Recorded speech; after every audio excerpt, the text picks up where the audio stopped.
Assalamualaikum warahmatullahi wabarakatuh. Waalaikumsalam warahmatullahi wabarakatuh. Bismillahirrahmanirrahim. Alhamdulillahi rabbil alamin. Wassalatu wassalamu ala ashrafil anbiya'i wal mursalin. Sayyidina wa maulana Muhammadin wa ala alihi wa ashabihil mujahidin at-tahirin, amma ba'du. Saudara-saudara kaum muslimin rahimakumullah. Pada pertemuan kali ini kita akan membicarakan riwayat Nabi Adam alaihi salam. Nabi Adam diciptakan oleh Allah dari tanah dan merupakan manusia pertama serta bapa dari seluruh umat manusia. Pada saat Allah hendak menciptakan Nabi Adam, Allah berkata kepada malaikat, "Inni ja'ilun fil ardi khalifah." Aku akan menjadikan seorang khalifah di permukaan bumi. Malaikat dengan nada sedikit protes berkata, "Ataj'alu fiha may yufsidu fiha wa yasfiku ad-dima wa nahnu nusabbihu bihamdik wa nuqaddisu lak." Tuhan, apa perlunya engkau ciptakan seorang khalifah di permukaan bumi? Kelak kalau mereka berkembang biak, kerjanya hanya akan melakukan kerusakan, menumpahkan darah, saling bermusuhan satu sama lain. Sedangkan kami, kata malaikat, sudah cukup bertasbih memuji kebesaranmu. Allah kemudian menjawab, "Inni a'lamu ma la ta'lamun." Aku lebih tahu tentang apa yang kalian semua tidak mengetahuinya. Setelah diciptakan Nabi Adam daripada tanah, ditiupkan roh, maka Allah kemudian mengajarkan kepada Nabi Adam berbagai macam ilmu pengetahuan. Wa 'allama Adam al-asma'a kullaha. Kemudian Allah mengajarkan Nabi Adam nama-nama segala sesuatu. Nama merupakan simbol daripada ilmu pengetahuan. Nabi Adam akan dijadikan khalifah di permukaan bumi. Maka dibekali oleh Allah Subhanahu wa taala al-asma'a kullaha, nama-nama segala sesuatu. Yang dimaksud di sini ialah al-ulumal katsirah, ilmu pengetahuan yang banyak. Malaikat pada mulanya protes. Kami kan sudah cukup bertasbih Tuhan. Kami kan sudah cukup memujimu. Untuk apa lagi membuat manusia sebagai khalifah di permukaan bumi? Seolah-olah malaikat tidak setuju. Allah yang maha tahu rahasia segala sesuatu memberikan vonis, aku lebih tahu tentang apa yang kalian semua tidak tahu.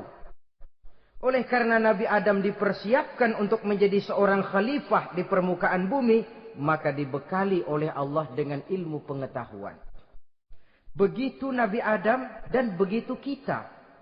Karena bukan cuma Nabi Adam, kita pun oleh Allah dijadikan sebagai khalifah-khalifah di permukaan bumi ini. Yang nilai kekhalifahan kita bergantung kepada kondisi kita masing-masing. Ada orang yang menjadi khalifah level internasional, menjadi pemimpin dunia Islam. Ada orang menjadi khalifah level nasional saja. Ada khalifah tingkat kota saja. Ada khalifah tingkat kecamatan. Ada khalifah tingkat RW, RT. Sekurang-kurangnya khalifah untuk tingkat rumah tangga masing-masing. Nah, tanpa membekali diri dengan ilmu pengetahuan, jangan berharap kita akan bisa melaksanakan tugas sebagai khalifah di permukaan bumi ini. Apapun saja, Nabi mengajarkan, man aradad dunya fa'alaihi bil ilmi. Wa man aradal akhirata fa'alaihi bil ilmi. Wa man aradahuma fa'alaihi bil ilmi. Siapa yang menginginkan dunia harus dengan ilmu. Yang menginginkan akhirat juga harus dengan ilmu. Yang menginginkan dunia akhirat juga harus dengan ilmunya. Tanpa dasar ilmu, maka manusia tidak akan bisa menjalankan tugas kekhalifahan. Setelah diajarkan Adam nama segala sesuatu, dikonfrontir. Dihadapkan dengan malaikat. Malaikat, kalau tadi kamu bilang buat apa perlunya menciptakan khalifah? Nih bentuknya. Adam. Sekarang malaikat, coba kamu sebutkan nama segala sesuatu ini. Yang ada di sini ini. Malaikat berkata, Subhanaka la ilma lana illa ma'allamtana. Ya Allah, kami tidak punya ilmu. Kami tidak tahu semua itu kecuali apa yang telah engkau ajarkan kepada kami. Kalau kamu tidak sanggup, Adam, sebutkan nama-nama semua itu. Adam menyebutkannya dengan lancar. Ketika itulah Allah memerintahkan malaikat untuk sujud kepada Nabi Adam alaihi salam. Sujud di sini bukan sujudul ibadah. Sebab sujud ibadah kepada yang selain Allah haram. Tapi sujud di sini sujudut tawadhu' i'tirafan bifadili Adam. Sujud merendahkan diri sebagai pengakuan terhadap keutamaan dan kelebihan Nabi Adam. Maka orang yang banyak ilmunya lebih utama dari orang yang hanya banyak ibadahnya. Bahkan iblis lebih takut kepada orang alim yang sedang tidur daripada orang goblok yang lagi ibadah. Model ini diceritakan dalam Ihya-nya Imamul Ghazali. Iblis masuk ke masjid mau menggoda orang lagi sholat. Sudah masuk di pojok masjid, dia lihat orang lagi tidur. Ngacir iblis keluar, cepat benar. Pucat mukanya. Ketemu di jalan sama temannya. Kenapa lari, Mas?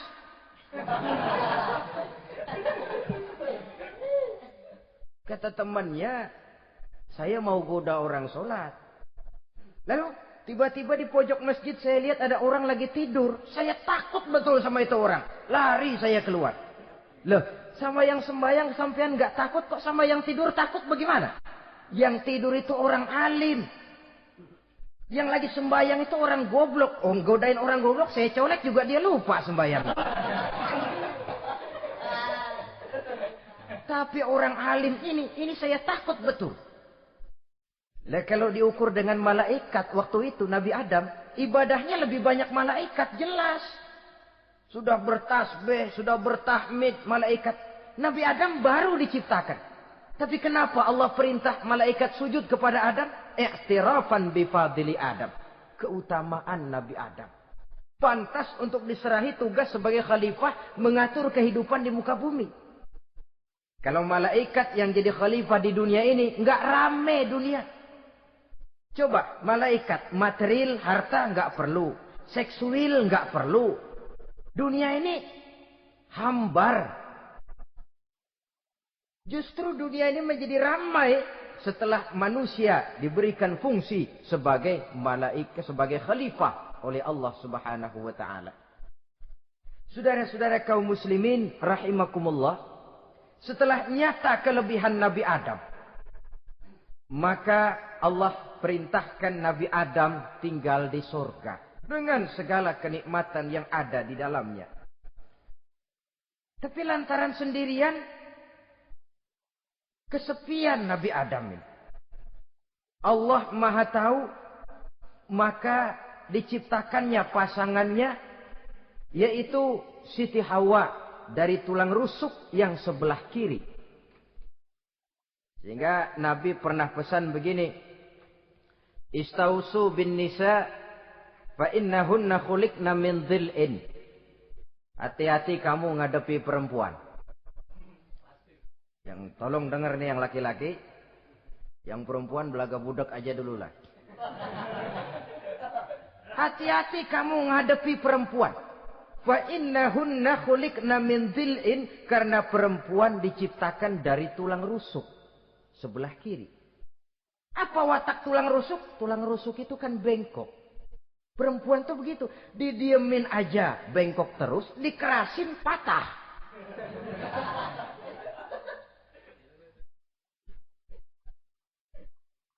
Saudara-saudara, di sini kita ambil satu hikmah bahwa ternyata yang bikin hidup terasa enak karena di sekitar kita banyak orang lain. Bodoh manusia kalau dia merasa bisa hidup sendirian. Tinggal di tengah kampung tapi gayanya gaya orang tidak mau kenal dan tidak mau tahu sama tetangga. Jangankan di dunia, di sorga saja Nabi Adam karena sendiri, kesepian. Apa saudara mau tinggal di Jakarta? Apa saja di Jakarta, sudahlah milik saudara. Hotel Indonesia dikasih saudara, Hotel Borobudur punya saudara, Monas buntel bawa pulang. Semanggi ambil, tapi di Jakarta saudara tinggal sendirian. Kira-kira enak nggak? Ternyata yang bikin hidup terasa nikmat karena di sekitar kita banyak orang lain. Begitulah Allah ciptakan Siti Hawa. Setelah diciptakan Siti Hawa, natur manusiawi. Nabi Adam mau main pegang aja. Kata Allah, hai Adam, jangan kau sentuh sebelum kau bayar maharnya. Maharnya apa ya Allah?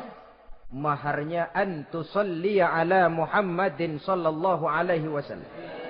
Maharnya kau bersolawat kepada Nabi Muhammad. Manusianya belum lagi diciptakan tapi namanya sudah ada. Nurnya sudah ada. Bahkan dijadikan mas kawin antara Adam dengan Hawa. Karena itu dalam Islam sebenarnya urusan kawin itu bukan yang sulit. Maka jangan dipersulit. Tapi juga jangan digampang-gampangin.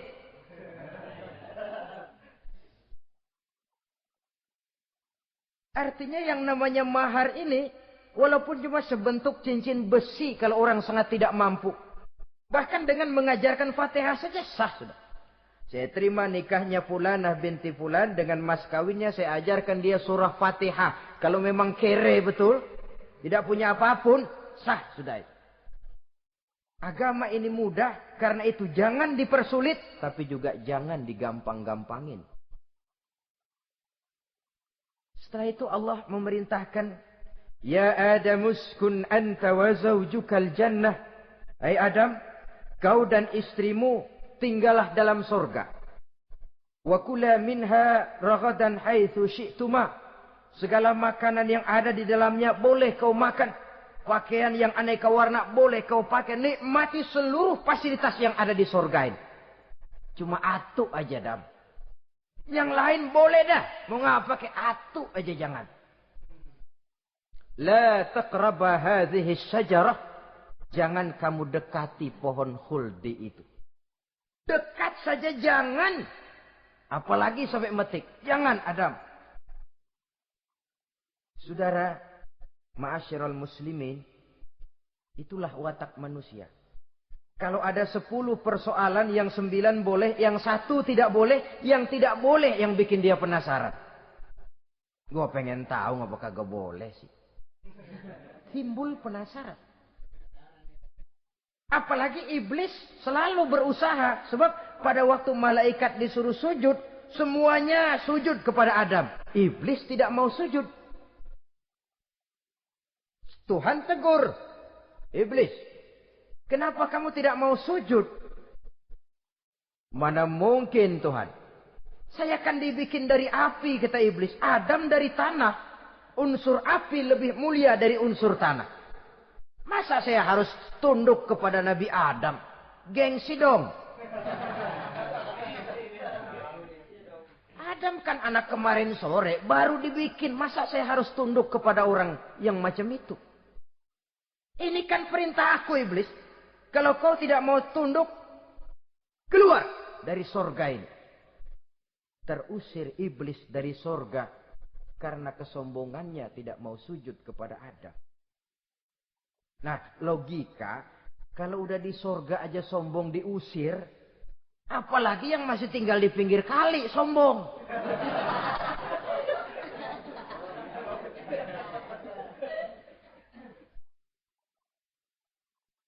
Tapi sejak peristiwa terusirnya itu, iblis bikin proklamasi. Apa proklamasi iblis? Rabbi fanzirni ila yaumi yub'asun. Ya Allah, gara-gara Adam saya diusir dari sorga. Saya minta kepadamu ya Allah, beri saya kesempatan sampai hari manusia dibangkitkan. Kata Tuhan, innaka minal munzarin. Oke, silakan. Mau apa iblis? Rabbi bima aghwaytani la uzayyinanna lahum fil ardi wa la ughwiyannahum ajma'in. Ya Tuhan, disebabkan engkau telah menyesatkan aku, akan aku hiasi mereka manusia dengan kejahatan yang ada di muka bumi ini. Dan aku akan sesatkan mereka semua.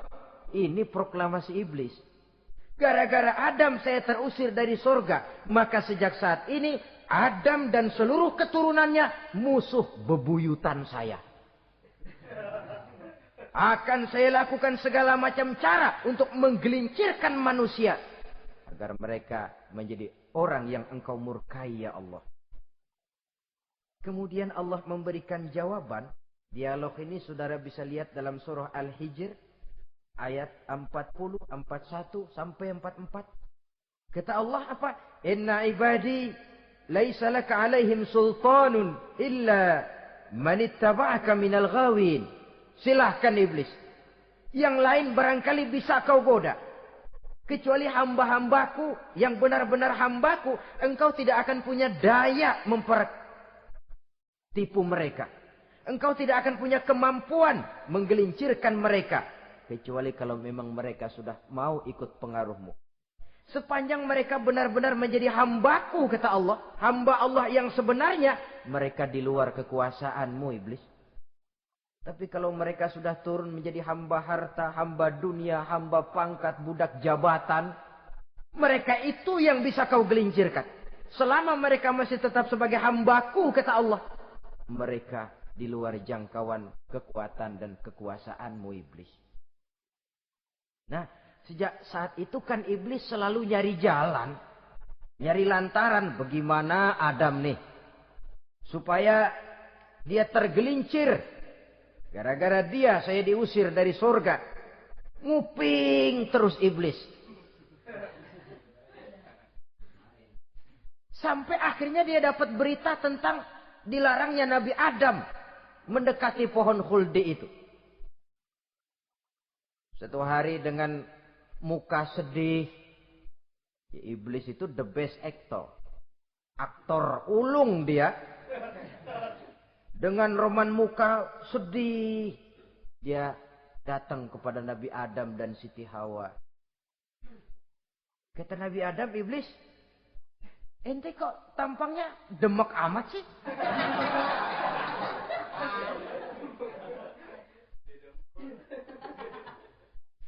Kenapa begitu sedih? Adam, saya sebenarnya tidak ada yang bikin saya sedih. Cuma saya dapat berita bahwa engkau tidak akan selamanya di dalam surga ini. Wah Adam, kalau engkau bisa tetap tinggal di surga bersama istrimu, alangkah bahagianya saya, kata iblis. Tapi saya dapat kabar, ente nggak bakalan lama-lama di surga. Buktinya ente dilarang makan buah khuldi. Khuldun artinya kekal. Kalau kau makan buah itu, kau akan kekal di surga Adam. Tuhan nggak pengen, makanya dilarang. Wa qasamahuma inni lakuma laminan nasihin. Untuk memperkuat omongannya, sumpah si iblis. Bener Dam, saya sih ngomong cuma buat kepentingan ente. Saya sayang sama ente. Yang tahu cuma saya dah. Bicaranya seolah-olah untuk kepentingan Nabi Adam. Sebenarnya tujuannya tidak lebih menjerumuskan Nabi Adam. Begitu iblis zaman dulu, zaman Adam. Dan begitu iblis zaman sekarang. Seolah-olah bicaranya untuk kepentingan umat Islam. Tapi sebenarnya tujuannya ngelecehin. Memperdayakan umat Islam. Dia bilang kepada Adam, saya sih cuma ngasih saran Adam. Kalau ente pengen selamanya di surga, petik aja tuh buah. Pokoknya beres dah. Itu si Tuhan ngelarang, bohongin doang lo. Supaya kau dan istrimu tidak lama-lama di surga, maka dilarangnya kau memakan buah khuldi itu. Udah, embat saja. Saudara-saudara, tipu daya iblis ini bisa kita baca dalam surah Al-A'raf ayat 20 sampai ayat 22. Nabi Adam tergoda, ditambah oleh bujuk rayu Siti Hawa. Nabi Adam yang setengah hati itu akhirnya terpancing betul. Sebab itu perempuan, walaupun peranannya tidak begitu kelihatan, tapi memang sangat menentukan. Tidak ada seorang suami bisa sukses jadi apapun dia tanpa peran serta istrinya. Karena itu sebagai muslim, kita punya teman hidup dan kita punya lawan hidup. Siapa teman hidup kita? Dalam arti sempit, teman hidup kita istri. Kalau dia istri tentu suami yang taat kepada Allah dan Rasulnya. Dalam arti luas, teman hidup kita ialah setiap muslim. Setiap orang yang pandangan hidupnya sama dengan kita. Itu teman hidup. Lalu lawan hidup kita siapa? Lawan hidup kita secara mutlak iblis dalam segala bentuknya. Iblis yang berbentuk halus, ini ngusirnya rada lebih gampang. Konon ya, iblis setan itu kalau dengar orang azan kan lari. Takut dia. Dibacakan bismillah, minggir. Yang sulit diusir ini iblis yang berbentuk manusia. Diazanin nyengir.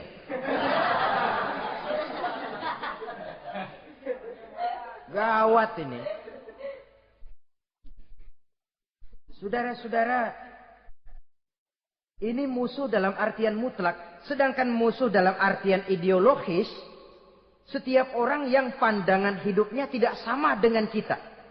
Bahasa langsungnya, setiap orang di luar Islam. Secara ideologis. Ya. Adapun secara manusiawi, kita tetap toleransi, saling menghormati, setuju dalam perbedaan pendapat. Kembali kepada prinsip, lakum dinukum. Kewajiban saling menghormati sesama manusia. Tapi secara ideologis tidak ada kompromi. Begitulah Nabi Adam tergoda. Dan begitulah iblis selalu menggoda keturunan-keturunan Nabi Adam. Sampai kepada kita sekarang ini. Tiap kali kita hendak melakukan berbagai kebaikan, iblis ini mulai bisik, kasar, kusuk, kesek. Saudara tadi dari rumah mau berangkat niat dengerin ceramah macam ini. Apa dikira iblis enggak? Wah, gatal iblis. Kata iblis, alah jangan bertingkahlah dengerin ceramah. Ceramah mah urusan 70 ke atas. Ente masih muda. Berjuang kita. Jihad, bismillah. Tidak, saya mau dengar ceramah. Berangkat kita ke tempat ini. Sampai di sini apa dikira iblis diam? Enggak. Dia bisikin lagi. Iya. Lu hadir ke sono dah. Cuma nyampe sono ngomong aja ngomong dah. Ustadz mah jangan didengerin, ngomong aja udah. Perang lagi jihad, saya nggak mau ngomong, mau dengerin betul-betul. Kata iblis, iya lo dengerin dah, jangan ngomong, cuman pules.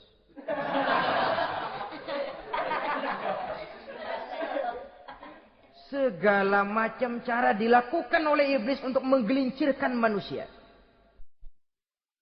Ketika Nabi Adam mengambil buah khuldi itu, datanglah murka Allah. Adam, seolah-olah kalau bahasa kita, kelewatan kamu Adam. Dari belum ada aku ciptakan kau.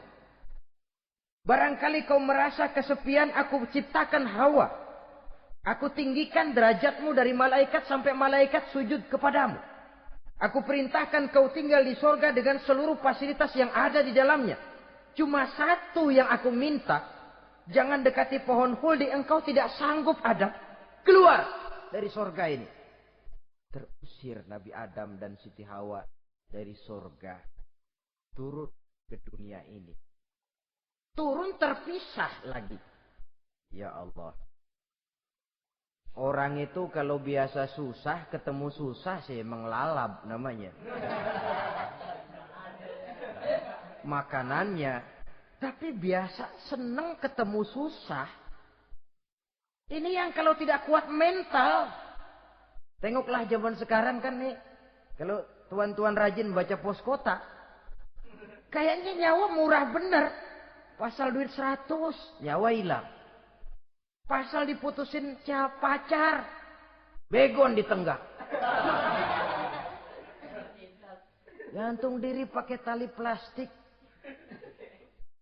Murah betul kelihatannya jiwa itu. Sehingga pantas kalau Nabi pernah katakan irhamu salasatan minan nas, sayangilah 3 macam manusia. Pertama, azizan zalla, orang mulia yang jatuh hina. Pejabat tinggi kalau pensiun kesian bener. Ya Allah. Udah nggak ada yang ngasih hormat, tanda tangan nggak laku. Azizan zalla. Orang mulia yang jatuh hina. Yang kedua, ghaniyan qad iftaqara. Orang kaya jatuh miskin. Dari hidup serba ada jatuh melarat. Yang ketiga, faqihan yal'abu bihil juhal. Ahli fikih ngerti hukum tapi dipermainkan oleh orang-orang bodoh yang kebetulan punya kekuasaan. Lalu keluar fatwa sesuai dengan pesan sponsor. Yang halal bisa jadi haram, yang haram dibikin remeng-remeng. Ahli fikih dipermainkan oleh orang bodoh. Kasihan betul. Terpisah Adam dengan Hawa ini. Adapun Nabi Adam turun menyesal dengan seluruh kesalahannya. Sujud, taubat, menangis. Menurut riwayat, 300 tahun beliau sujud. Seraya membaca Rabbana zalamna anfusana wa illam taghfir lana wa tarhamna lanakunanna minal khasirin. Ini doanya Nabi Adam. Ya Allah, kami telah zalim kepada diri kami sendiri. Andai kata engkau tidak kasihan, tidak memberikan ampun kepada dosa yang kami lakukan, sungguh kami termasuk ke dalam golongan orang-orang yang rugi. Ini yang dibaca Nabi Adam dalam taubatnya. Di akhir taubatnya, Nabi Adam munajat kepada Allah. Ya Allah, dengan kebesaran Muhammad, ampunilah dosa saya. Allah tegur, kaifa araftahu ya Adam walam akhluqhu. Dari mana kau bisa tahu nama Muhammad Adam, padahal aku ciptakan saja belum manusianya. Kata Nabi Adam, pertama, ketika engkau ciptakan saya, engkau tiupkan ruh ke dalam jasad saya, terbuka mata saya memandang ke bawah arasmu. Di sana nampak dengan jelas tertulis di kaki arasmu, La ilaha illallah Muhammadur Rasulullah. Taulah saya bahwa Muhammad ini orang yang paling dekat dengan engkau ya Allah. Sampai namanya bergandengan dengan namamu di kaki arasmu.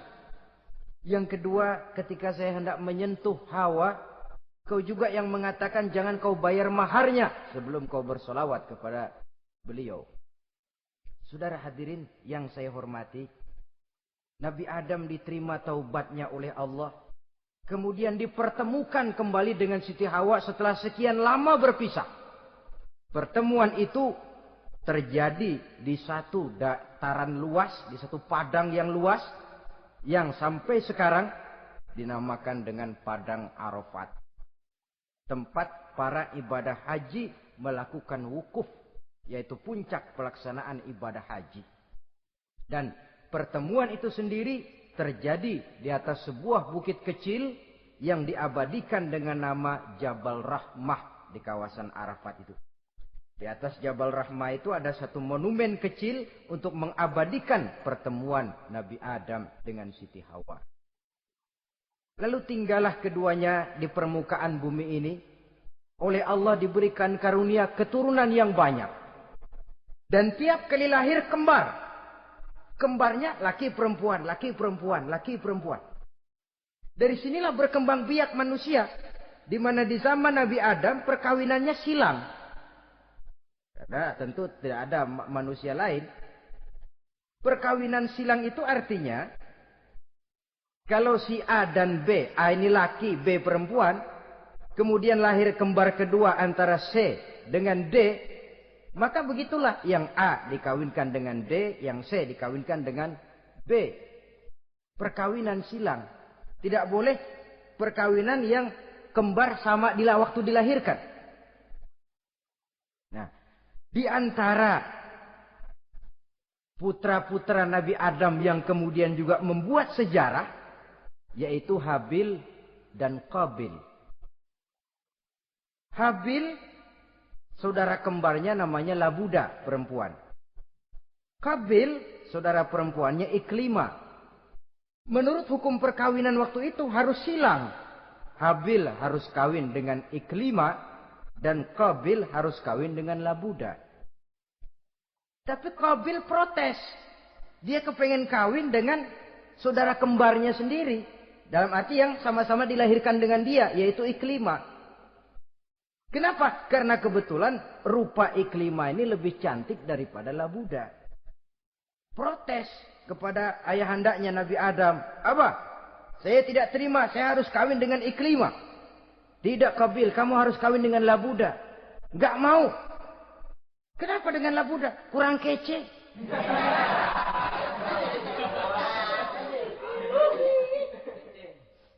Bertengkar, Nabi Adam tidak berhasil menyelesaikan.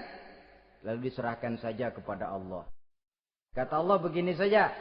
Bikin korban. Kamu berdua, Habil, Qabil. Siapa yang korbannya aku terima, dia boleh kawin sama Iklimah. Ternyata korban yang diterima adalah korbannya Habil.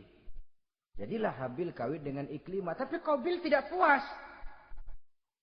Dendam kesumatnya timbul, iblis ngilikin. Resek. Akhirnya dibunuh saudaranya Habil ini. Inilah sejarah pembunuhan pertama dalam kehidupan manusia. Qabil membunuh Habil. Habis dibunuh bingung. Bagaimana naruhnya ini mayat? Allah lalu memberikan petunjuk. Dalam Al-Ma'idah ayat 31 itu dijelaskan. Ada burung gagak berantem sama burung. Yang satu mati. Nah, oleh yang masih hidup, tanah ini dicakar-cakar sama kakinya dan sama paruhnya. Sehingga berbentuk lubang. Bangkai saudaranya itu dimasukin ke lubang itu lalu diuruk lagi pakai tanah. Oleh cakar kakinya dan paruhnya itu. Sehingga Qabil, cara ini bisa. Itulah sejarah penguburan pertama dalam perkembangan manusia. Oleh karena itu, Nabi memberikan penjelasan, man sanna sunnatan hasanatan falahu ajruha wa ajru man amila biha wa fi riwayatin wa ajru man tabi'aha. Siapa orang yang melakukan satu kebajikan, dia akan mendapat pahala dan pahala dari orang-orang yang mengikuti kebaikannya. Misalnya saudara membentuk pengajian. Ramai pengajian saudara. 1000 orang yang datang ngaji, 1000 orang saudara dapat pahala. Sponsor kebaikan. Sebaliknya, wa man sanna sunnatan sayyi'atan falahu ismuha wa ismu man amila biha, ay wa ismu man tabi'aha. Siapa yang memulai suatu kejahatan, dia akan mendapat dosa dan dosa dari orang-orang yang melakukan atau mengikuti kejahatannya. Umpamanya saudara mengadakan pesta. Lalu dalam pesta itu terjadi segala macam maksiat. Maka seluruh maksiat yang terjadi malam itu di tempat itu, saudara ikut dapat dosanya. Kenapa? Sponsor. Tiap kali ada pembunuhan, Qabil dapat andil dosa. Kenapa? Sponsor. Tapi kalau 2 orang muslim, ini masalahnya Habil nggak ngelawan kan, dibunuh. Tapi kalau 2 orang muslim berkelahi, kata Nabi apa? Apabila 2 orang muslim saling berbunuh-bunuhan,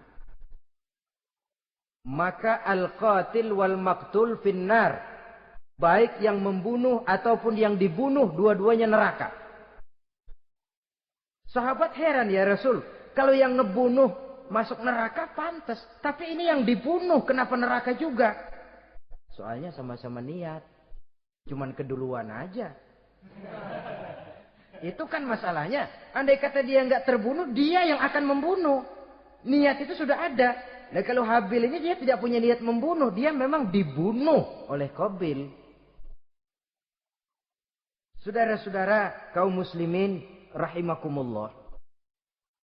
Lalu dari situlah berkembang biak keturunan Nabi Adam alaihi salam. Sehingga dengan demikian bisa kita katakan sebagai satu konklusi. Pertama,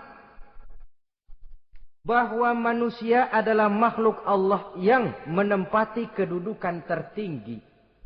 Dan berasal dari Nabi Adam sebagai manusia pertama. Dengan malaikat sekalipun, manusia sebenarnya lebih tinggi. Kapan? Kalau dia tetap benar-benar sebagai hamba Allah. Yang membekali diri dengan ilmu pengetahuan. Laqad khalaqnal insana fi ahsani taqwim. Kami ciptakan manusia dalam bentuk yang paling baik. Dan ketinggian manusia itu tidak ditentukan oleh bahan-bahan dari mana manusia diciptakan. Tapi ditentukan oleh adanya roh yang ditiupkan ke dalam jasadnya. Dan kemampuan yang ditimbulkan oleh nilai-nilai rohaniah tadi. Kalau secara biologis kita ini semua bahannya sama. Dari saripati mak tanah yang menghasilkan buah yang dimakan oleh mak bapak kita. Membentuk hormon, menghasilkan sperma. Terjadi kerjasama yang baik antara ibu dan bapak. Sehingga kemudian melahirkan kita ke alam dunia ini. Secara biologis bahan kita sama. Dan tidak itu yang menentukan ketinggian manusia. Walaupun keturunan juga mempengaruhi. Sebab sekarang ada istilah ramai orang bicara bayi tabung. Dan majelis ulama sudah memberikan fatwa. Kalau spermanya itu berasal dari sang bapak, tidak jadi masalah. Tapi kalau dari orang lain, haram. Yang lebih celaka lagi di negara maju, tidak lewat proses alam rahim. Jadi dalam satu tabung yang diberikan suhu yang mirip dalam kandungan, di situ dipertemukan antara sperma, air mani laki-laki, dengan ovum, air mani perempuan. Diberikan suhu yang mirip dalam kandungan, dan itu diharapkan bisa menghasilkan manusia lewat tabung kaca itu. Saya tidak sanggup bayangkan kalau sekarang orang tanya asal-usul kita, kan kita masih enak jawab. Kamu anak siapa? Oh, bapak saya Fulan, ibu saya Fulana. Oh, kenal saya. Tapi manusia yang akan datang kalau proyek ini berhasil. Bapakmu siapa? Enggak tahu, saya dulu keluar dari tabung, Pak. Rendah betul martabat manusia. Sama saja dengan ada perempuan pernah protes. Pak, Islam itu enggak adil katanya. Kenapa?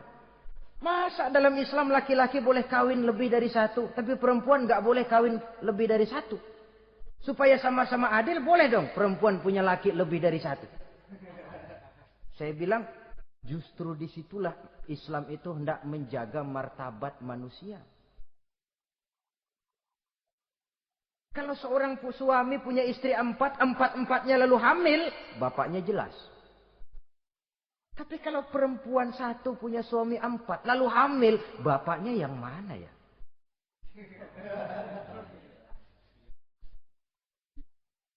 Rendah martabat manusia. Ketika si bayi lahir, ibunya lihat, ini jidatnya kayak si A ini. Sudah ini anakmu saja nih, jidatnya jidat kamu. Kata antar dulu jidat saya, tapi kuping B ini nggak mau saya. Terkatung-katung si anak tanpa tahu kemana dia mesti manggil bapak. Ibu daftarin anak ke sekolah, Pak Guru tanya lagi, ini bin siapa Bu? Bingung lah, udah tulis Bu, bin rame-rame.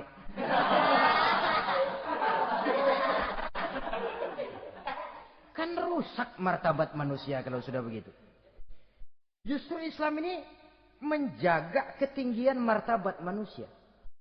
Jadi manusia itu fi ahsani takwim. Kapan? Kalau dia bisa menjaga kehambaannya di hadapan Allah dengan melaksanakan fungsi sebagai khalifah di permukaan bumi.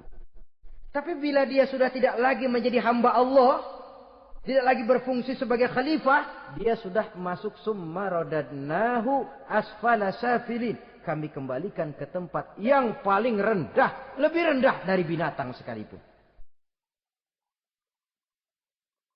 Kalau dia tetap menjaga posisinya lebih tinggi dari malaikat. Malaikat saja sujud kepada Nabi Adam. Apalagi kepada makhluk-makhluk yang lain manusia ini. Tapi kalau dia tidak pandai, lebih rendah daripada binatang. Inilah uniknya makhluk bernama manusia. Dengan posisinya dia bisa menjadi lebih tinggi dari malaikat. Tapi juga dia bisa meluncur lebih rendah daripada binatang. Untuk menjaga itulah diperlukan agama dalam kehidupan kita sekarang ini. Bukan cuma sebagai lipstick, tapi sebagai pedoman, sebagai way of life. Yang akan mewarnai cara kita berpikir, state of mind, rule of thinking.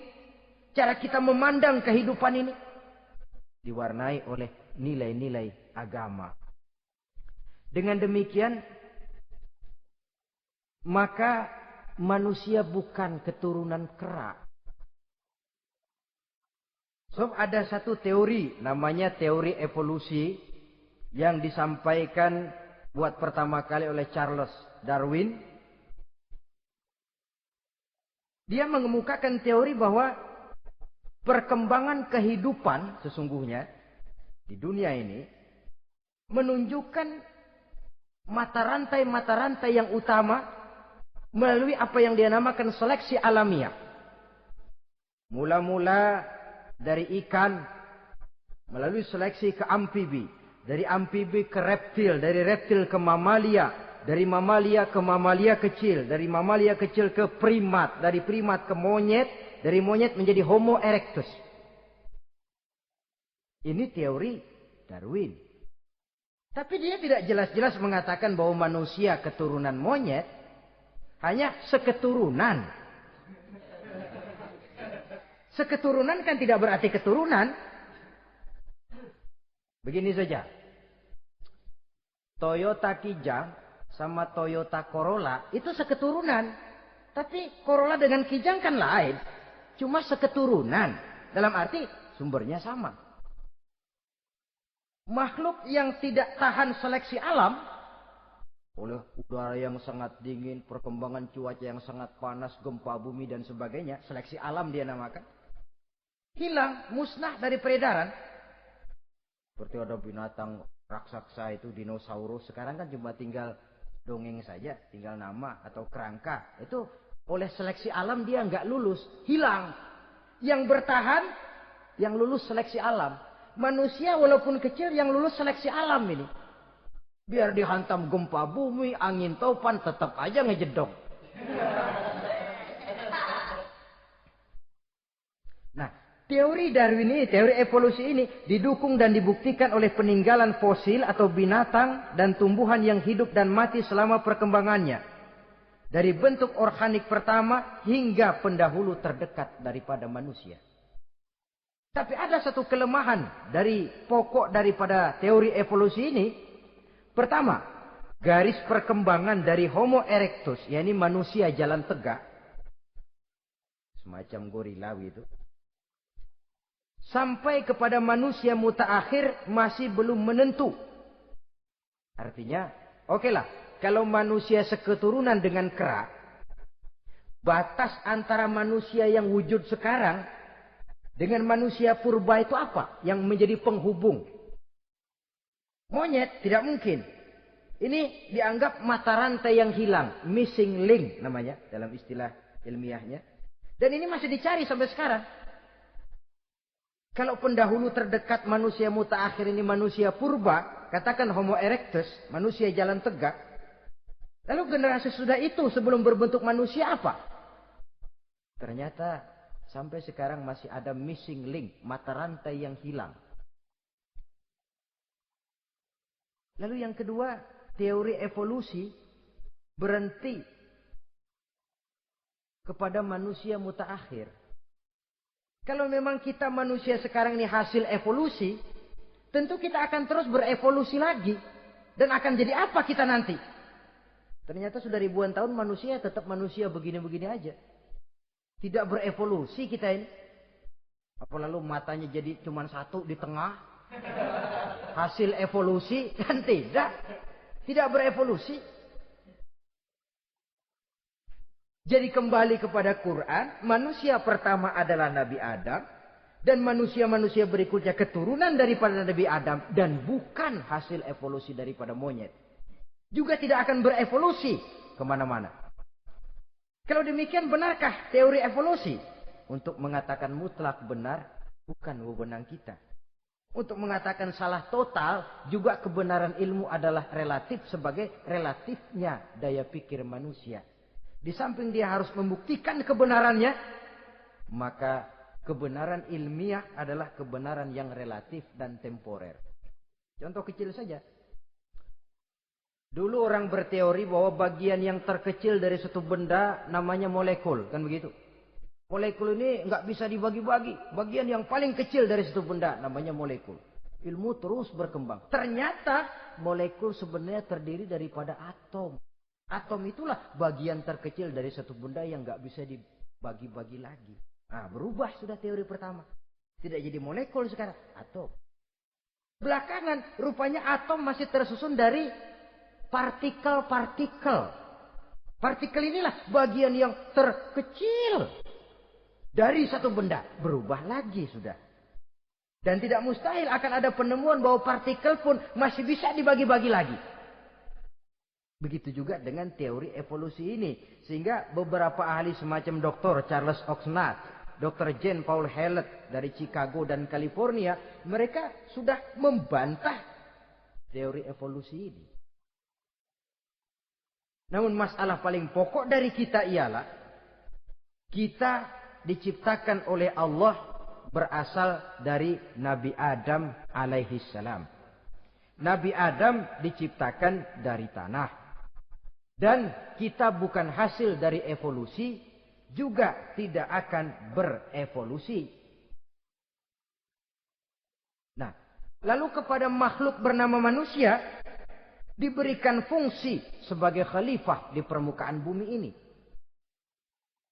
Ini yang dulunya malaikat protes. Sebagai khalifah, tugas kita apa? Khalifah Allah di muka bumi.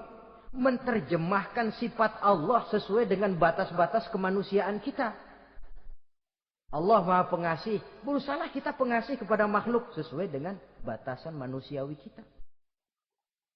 Allah Maha Menolong. Ringan tanganlah kita menolong orang yang memerlukan sesuai dengan batas kemampuan kita. Fungsi khalifah.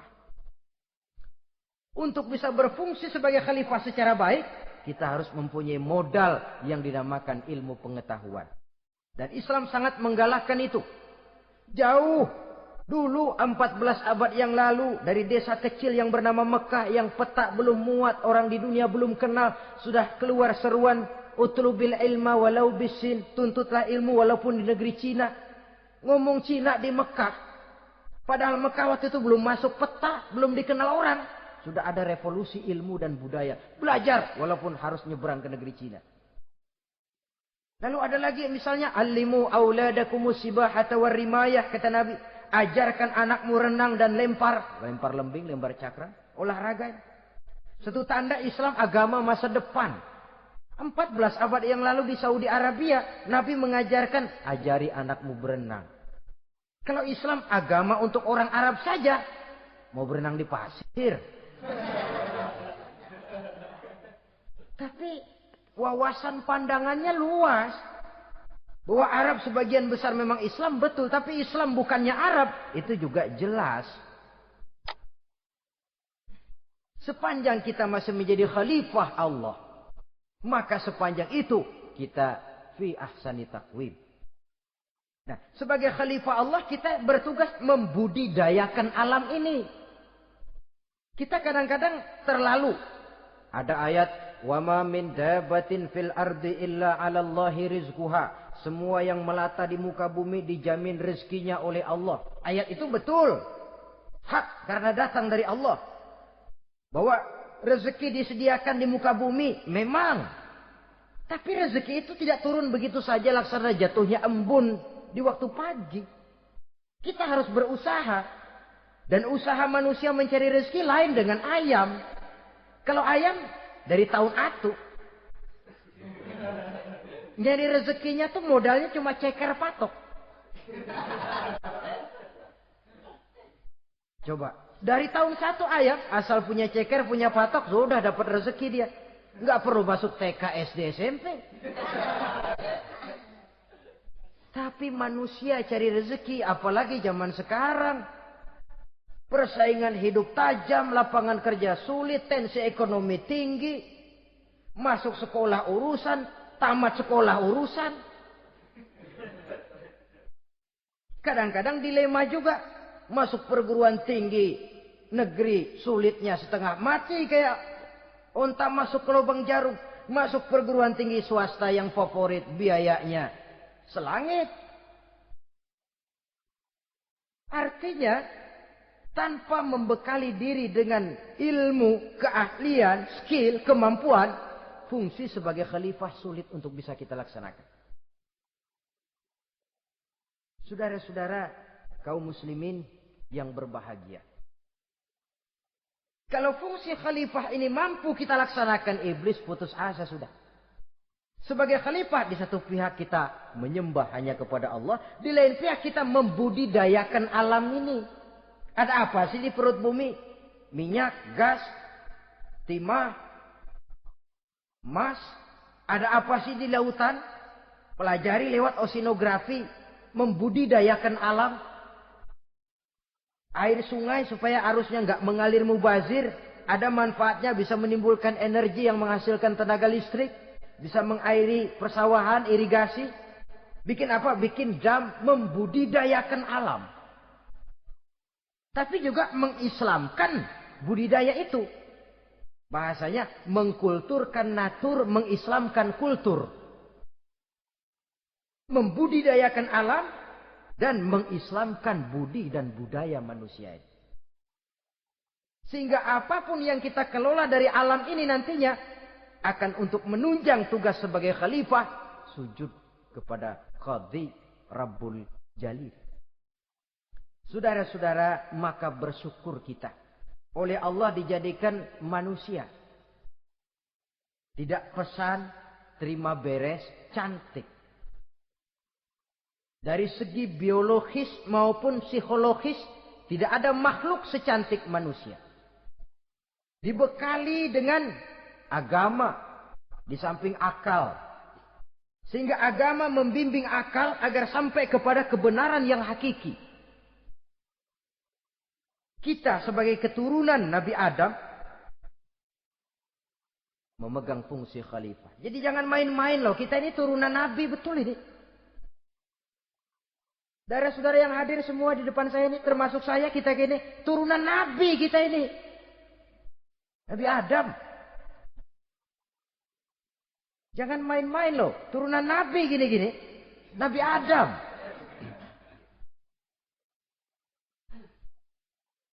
Sayang kalau posisi yang tinggi kita tidak melaksanakan fungsi yang tinggi. Sayang betul. Sebab itu manusia harus adil kepada dirinya. Dalam arti menjaga diri dari sesuatu yang bisa menghancurkan ketinggiannya dalam pandangan Allah. Jadi kalau kita sudah lemparkan diri ke meja judi, hanyutkan diri ke tempat mabuk, hancurkan diri di tempat maksiat, itu sudah tidak adil kepada diri sendiri. Tidak bisa menjaga ketinggian yang diberikan Allah kepada kita. Dikasih baju bersih, dicemplungin di comberan, diinjek-injek lagi. Kita ini diciptakan fi ahsani taqwim. Masa mau turun berbuat seperti binatang, itu makhluk rendah? Masa mau mengikuti tipu dayanya iblis, dia sudah proklamasikan bahwa itu musuh bebuyutan kita? Innahu lakum aduwwum mubin. Setan musuhmu yang jelas dalam segala bentuknya. Saudara-saudara, untuk berfungsi sebagai khalifah ini sekali lagi, bekali diri dengan ilmu pengetahuan. Dan ilmu itu di zaman kita sekarang tentu kalau Nabi Adam diajari langsung oleh Allah, wa 'allama Adam al-asma'a kullaha. Lah kalau kita mau nunggu Tuhan ngajarin, geblek terus. Ya tidak mustahil Allah memberikan ilmu yang disebut ilmu laduni ya. Transfer. Langsung Allah memberikan kepada seorang hamba, membukakan pintu hatinya. Tapi bukan potongan kayak kita yang dapat ilmu laduni macam begitu. Satu contoh. Menurut ceritanya, Hadratus Syekh Kiai Hasyim Asy'ari itu kan ngaji beliau kepada Kiai Khalil Bangkalan, Madura. Kiai Khalil nih Bali. 2 tahun. Berguru di sana enggak diajarin apa-apa. Cuma kalau pagi nyari rumput. Tiap hari 2 tahun akhirnya. Hadratus saya bilang, Kiai saya kapan diajari? Sudah Hasyim kau pulang saja. Insya Allah kau alim. Gitu aja pulang jadi orang alim. Ya di samping terus beliau belajar ke Mekah. Kita harus melalui proses belajar. Ini untuk menunjang tugas kekhalifahan kita. Sebagai hamba Allah dan sebagai khalifah Allah di permukaan bumi. Sehingga 2 tugas ini bisa kita laksanakan dengan sebaik-baiknya. Menjaga martabat manusia sebagai makhluk yang mulia. Dan keturunan dari Nabi Adam alaihissalam. Saudara-saudara, ini sajalah pembicaraan kita kali ini. Terima kasih banyak atas segala perhatian. Mohon maaf atas segala kekurangan. Usikum wa nafsi bitaqwallah. Aqulu qawli hadza. Wassalamualaikum warahmatullahi wabarakatuh.